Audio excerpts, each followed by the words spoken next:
Well, I mean, looking at my position, when I think of stakeholders, I think of our students, because if we fail them, then they can't accomplish the goals that they have in life. We have our parents, who some of them want more of our support than others. We have teachers who are stakeholders in that they want to help their students do well, but they don't do this for free. And they need development and they need training to get there. We have our administrators, who, again, our hearts are in it, but it's a lot to take on. And sometimes we feel like we're on an island and we don't have anybody else to go to for support. And then, then you have the lawmakers who I would love to just turn them loose in a classroom and have them put all of their expertise to use. Because let's see it out. Yeah. They wouldn't make it. Most of them would not make it a half an hour in a classroom these days. And I just think it comes down, it goes back to what I just said. All of our eggs are in this one basket of preparing these students to solve the problems that don't even exist yet.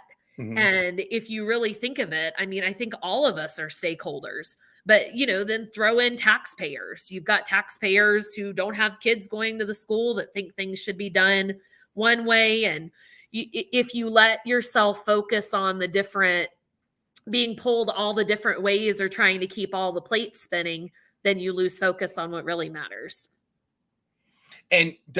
And what really matters, though, is just passing a standard, though, right? Oh, absolutely. Oh, yeah, that's it. Oh, yeah. As long as you can pass the end of year school state test, we're good. We're good. In all seriousness, though, do you think I mean, I don't want to ask that. That's a question. That's a duh question. But how do we make the standardized testing not be so do or die, and and avoid the feeling of a teacher feeling like if the students don't pass the SOL, they're a terrible teacher and should jump in a volcano?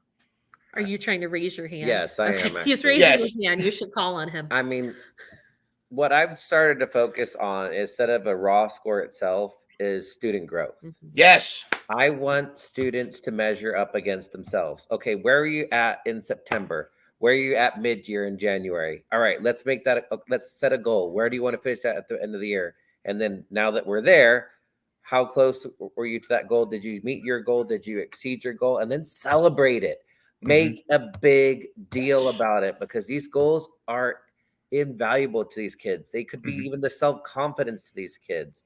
So make them compete against themselves. I mean, that's where I'm at when it comes to state testing. I don't want them looking at Johnny's score and going, man, he blew me away by 40 points. No, that's not your bar that you're measuring yourself up against.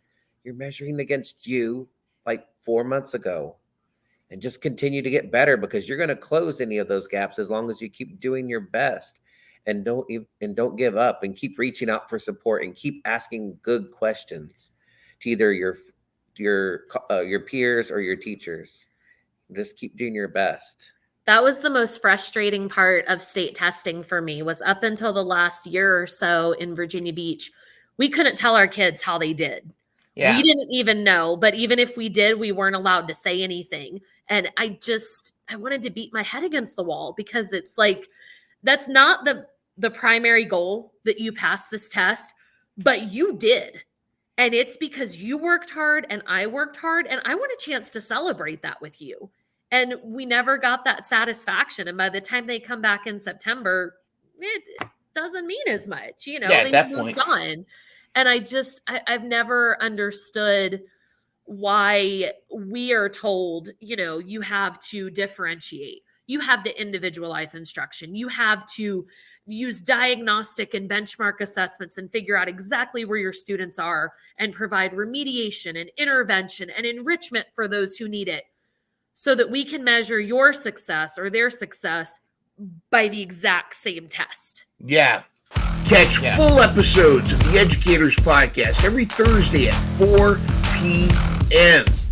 Real educators with the real issues in education. Thank you so much for watching.